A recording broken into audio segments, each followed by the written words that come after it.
you kind of start to see the mystic new age spirituality influence of these guys at the end of this presentation. And so I wanted to make sure that I showed you this aspect of where they come from on their belief system as well. So check this out. One of our favorite quotes is that you cannot have the power of gods without the love, prudence, and wisdom of gods. If you have more power than you have awareness or wisdom, then you are going to cause harms because you're not aware of the harms that you're causing. You want your wisdom to exceed the power. And one of the greatest sort of questions for humanity that Enrico Fermi, who's part of the atomic bomb team, says, why don't we see other alien civilizations out there? Because they probably build technology that they don't know how to wield and they build themselves up. This is in the context of the nuclear bomb. And the kind of real principle is, how do we create a world where wisdom is actually greater than the amount of power that we have? And so, as taking this problem statement that many of you might have heard us mention many times from E.O. Wilson, the fundamental problem of humanity is we have Paleolithic brains, medieval institutions, and godlike tech. A possible answer is we can embrace the fact that we have Paleolithic brains instead of denying it. We can upgrade our medieval institutions instead of trying to rely on 18th century, 19th century laws. And we can have the wisdom to bind these races with godlike technology. So here we see that transhuman influence. We see the little god type of stuff, and then we see the transhuman stuff. So what is something that they were always trying to achieve at the Tower of Babel? We can be like God. We can be our own gods. We can get to that point where we are gods. And that idea never left. It never went away. It's now just being passed along through technology to the point of that's what these people are trying to do, merge man and machine to become gods. And so they're already showing you that that's the influence.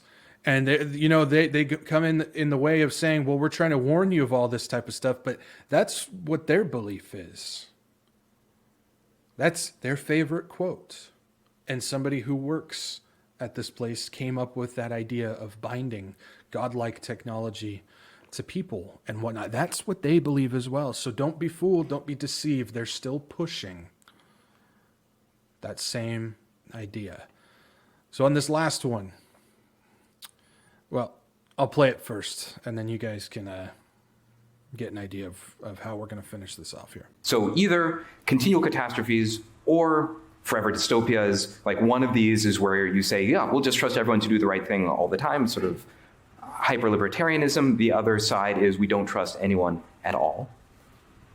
Obviously, neither one of these two worlds is the one we want to live in. And the closer we get to lots of catastrophes, the more people are going to want to live in a top-down authoritarian control world. It's like two gutters in a bowling alley. You guys catch that? He basically said that these two options are the destructive nature and the dystopian authority. And he said if that destructive nature pushes through, people will be begging for the authority nature. This is my idea of where we start to see the destructive nature come through on this, where there's going to be massive cyber attacks. We're going to see the massive influence of people getting identities stolen, not whole like EMP stuff, but grids getting hit by certain things, takedowns of networks. We're already starting to see the kind of cyber stuff come along. We're seeing the destructive nature of what this technology is being used for. And sooner or later, somebody is going to step on the scene that's going to be able to fix this if you are willing to fall underneath his authoritarian nature. And so I think this is what we're seeing here. We're seeing this destructive stuff being put in place to push people towards accepting that dystopian nature, which we know that's going to be the beast system. That's going to be the ultimate authority system.